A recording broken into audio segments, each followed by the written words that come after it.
जुमला नाहिद अख्तर जो सुरों और हुस्न दोनों की देवी थी उन्हीं के बारे में कहा गया था, जिन्हें उनके गीतों की वजह से आज तक भी याद रखा जाता है और अगले 100 साल तक याद रखा जाएगा। नाहिद अख्तर की जिंदगी मुख्तलिफ नशेबो फराज से भरपूर रही, कभी यहाँ कभी अर्श पर तो कभी फर्श पर, और बचपन ही से आपको ऐसा माहौल मुयस्सर आया कि आपका जो मौसीकी का ज़ौक़ था उसकी परवरिश होती रही। और वो कुछ इसी सूरत में कि आपकी बड़ी बहन मौसीकी से वाबस्ता थी, लेकिन जब उन्होंने आपको आते देखा तो सोचा कि क्यों ना अपनी इस छोटी बहन को प्रोमोट किया जाए, और उसे आपने प्रोमोट किया। और आपको जब पीटीवी और रेडियो पर लाया गया तो रेडियो पर आपको ऐसे मौसीकार और कंपोज़र मुयस्सर आए जिन्होंने आपके गले के ऐन मुताबिक ही सुर बनाए और आपके अपने स्केल से ही गवाया। और फिर पहला गाना मिनेसोटा वाटर लेडे वो कुछ यूं हिट हुआ कि आज तक भी लोगों को याद है, और उस सफ़र को वो मजबूत बुनियाद फराहम कर गया जिस पर आगे चलकर ये इमारत इस्तिवार हुई।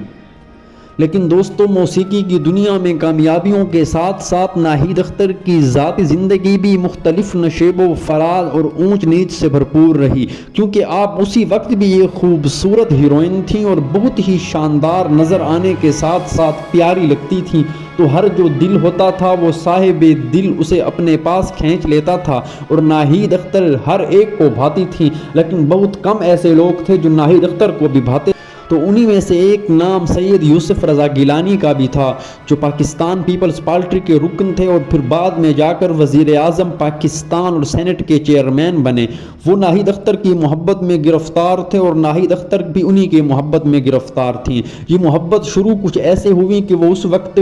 मीडिया इंचार्ज थे जब नाहिद अख्तर पीटीवी पर थी और उनका कैरियर अपने उरूज पर था। उसी वक्त एक मौसीकार के साथ भी उनके नाम का डंका तो बजता था, लेकिन उन्हीं के दरमियान कुछ ऐसा चल नहीं रहा था। वो मौसीकार चूंकि उन्हें हर धुन तरतीब देकर देते थे तो लोग ये समझते थे कि दोनों के दरमियान कुछ चल रहा है। और उसी के बाद नाजरीन, अगर सैयद यूसुफ रज़ा गिलानी की बात करें तो वो मुल्तान के सैयद खानवादे से ताल्लुक़ रखते थे। उनकी शादी हो चुकी थी, लेकिन दिल है वो तो किसी वक्त भी किसी पर आ सकता है। तो वो नाहिद अख्तर के साथ उनकी मोहब्बत शुरू हो गई, और जब नाहिद अख्तर के साथ उनकी मोहब्बत और आंख मटक्का शुरू हुआ तो जब दो आंखें मिली तो फिर दिल भी बेइख्तियार मिल ही गए। और नाहिद अख्तर और सैयद यूसुफ रज़ा गिलानी की मोहब्बत पाकिस्तान टेलीविज़न से शुरू हुई, और फिर दोनों में राह रस्म बढ़ने लगे और ताल्लुकात बनने लगे। और कहने वाले ये बताते हैं कि जब नाहिद अख्तर लाहौर में हुआ करती थी और यूसुफ रज़ा गिलानी मुल्तान में, तो उस वक्त मोबाइल फ़ोन नहीं हुआ करते थे। टेलीफोन के ज़रिए PTCL की खिदमात का सहारा लेकर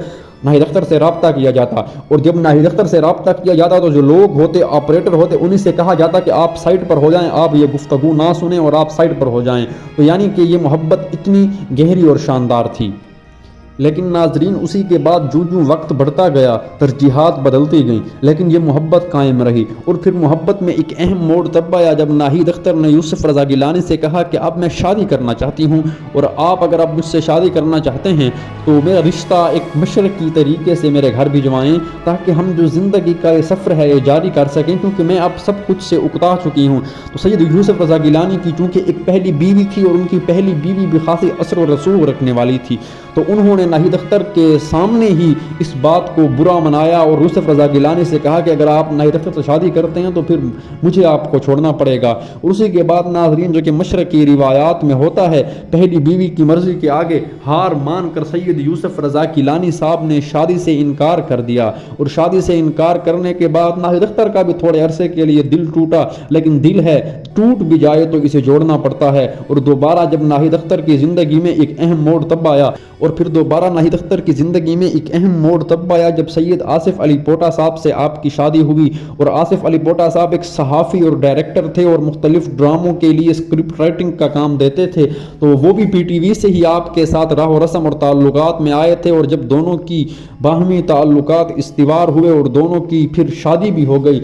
लेकिन जब आसिफ अली पोटा साहब की नाहिद अख्तर से शादी हो गई तो आप लोगों ने एक छोटे अरसे के लिए फिल्मी मौसीकी से और PTV से गैप ले लिया और कुछ यूं मंजर आम से हट गए कि किसी को उनकी खबर भी ना हुई। और बकौल नाहिद अख्तर के कि ये सफ़र उन्होंने अपने घर की ज़िंदगी को महफूज रखने के लिए किया, और जब वो ये बताती रहीं तो उसकी आंखें भी भीग गईं और कहा कि अपनी ज़ाती ज़िंदगी की खातिर मैंने فلمی موسیقی اور اپنے کیریئر کی قربانی دی اور میں آج اس بات پر فخر کرتی ہوں۔ لیکن اسی کے بعد ناظرین، جب ناہید اختر صاحب کے شوہر آصف علی پوٹا صاحب ایک روڈ ایکسیڈنٹ میں وفات پا گئے تو ناہید اختر کی زندگی بالکل بدل کر رکھ دی گئی، کیونکہ وہ تو شوہر سے کچھ یوں محبت کرنے والی تھی کہ پورے ٹی وی شوز میں ہی اسے یہ کہہ دیتی تھیں، میرے ہونٹوں پر تیرے ہوتے ہوئے کسی اور کا نام بھی کیوں آئے،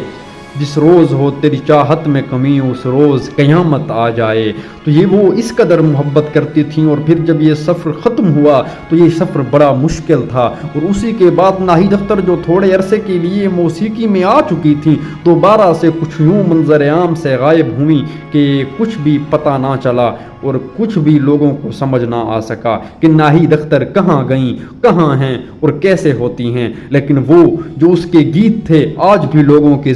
دلوں میں زندہ ہیں، اور یوسف رضا گیلانی صاحب بھی آج تک اپنے سیاسی کیریئر کو روشن کیے ہوئے ہیں، اور ہو سکتا ہے کہ دل کے کسی گوشے میں دونوں کی محبت بھی قائم ہو۔